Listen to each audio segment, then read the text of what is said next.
একজন পুরুষের আয় ও সম্পদের উপর সবচেয়ে বেশি হক কার থাকে, আসুন জেনে নেই। এক হুজুরের কাছে এক ব্যক্তি গেল এবং একটি প্রশ্ন করল।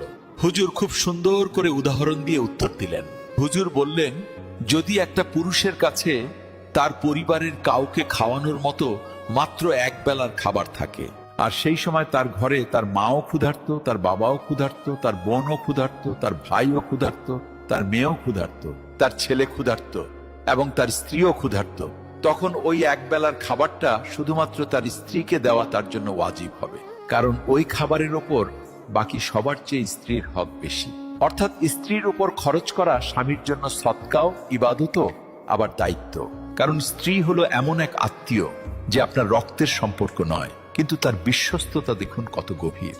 মা, বাবা, ভাই বোন আপনার নিজের রক্ত, কিন্তু স্ত্রী হলো এমন এক সম্পর্ক যা আপনার ভাগ্যে বা নসিবের মাধ্যমে আপনি পান। আর তারপর সে আপনার সব ক্লান্তি, সব ব্যথা এবং সব দুশ্চিন্তা ভাগ করে নেয়। তার মনে আপনার জন্য দোয়াও থাকে, আবার আপনার জন্য তার ত্যাগও থাকে।